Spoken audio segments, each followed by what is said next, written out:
ভারতের প্রথমবার পশ্চিমবঙ্গ সরকারের এই ধরনের উদ্যোগ, আমাদের পাড়া আমাদের সামনে। ঠিকই তাই, এবং সবটাই সম্ভব হয়েছেন আমাদের মাননীয় মুখ্যমন্ত্রী শ্রীমতী মমতা বন্দ্যোপাধ্যায়ের উদ্যোগে, অনুপ্রেরণায়। ওনার ঘোষিত কর্মসূচি এটি, এবং আমাদের পাড়া আমাদের সমাধান আজকে আমাদের ক্যাম্পটি 8 নম্বর ওয়ার্ডে কলকাতা ওয়ার্ড অফিসে হচ্ছে। এরকম আমাদের প্রায় 8টা ক্যাম্প কিন্তু হয়ে গেছে, কাভারিং 18টা পার্ট। আমরা 2টো করে পার্ট নিয়ে একটি করে ক্যাম্প করেছি। এক দিনে আমরা 2 জায়গায়, এমনও দিন গেছেও ক্যাম্প করেছি। আজকে মূলত এই ক্যাম্পটি আমাদের লাস্ট ক্যাম্প, যেহেতু আজকে আমাদের ফাইনালি আমরা পার্টটা কিন্তু 18টা পার্ট কাভার করে আজকে পার্ট নাম্বার 29 এবং 32 এই দুটি মিলে ক্যাম্পটি আজকে করে ফেলছি।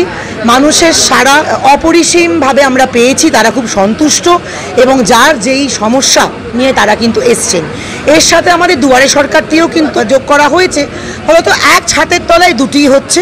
অবশ্যই টাইমটা ভাগ করে দেওয়া হয়েছে, সকাল 10টা থেকে 12টার মধ্যে আমরা পাড়ায় সমাধান করছি, 12টার পর থেকে 4টে অবধি দুয়ারে সরকারটিও করছি, এবং এটা কিন্তু খুব টাইম মেনটেন করে হচ্ছে, খুব সুন্দরভাবে, সুস্থভাবে। এবং আমরা সবসময় বলি যে আমাদের বুথ স্তরে যারা কর্মীরা, তাদের সহযোগিতা বলুন, তাদের সিস্টেম্যাটিক অ্যারেঞ্জমেন্ট বলুন, তাদের বাড়ি বাড়ি গিয়ে প্রচার বলুন, তারা সেটা করেছে বলেই কিন্তু ক্যাম্পগুলি আমরা সুস্থভাবে, সফলভাবে করতে পেরেছি।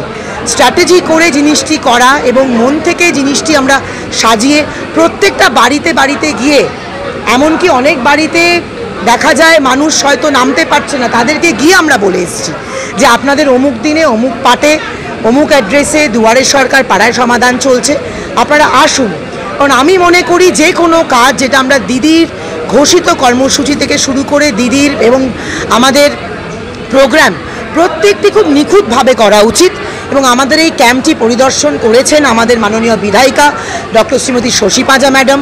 আমরা শুরু করেছি, ফার্স্ট ক্যাম্পটি অগস্টে করি, এবং আজকে সেপ্টেম্বর আমাদের 13 তারিখ। প্রায় পরপর আমরা কিন্তু এমনও দিন গেছে পরপর 3-4 দিন ধরে ক্যাম্প করেছি, কিন্তু অবশ্যই 2টোর বেশি বুথ আমরা করিনি, কারণ যাতে মানুষ সেই পরিষেবাটি পান। ভিড়ের মধ্যে একটা 1000 জনকে ডেকে তার মধ্যে একটা ডিসঅর্গানাইজড করে জিনিসটা লাভ হয় না, কিন্তু আমরা ভালোভাবেই করতে পেরেছি আমাদের সকলের আশীর্বাদে এবং অবশ্যই মানুষের আশীর্বাদে।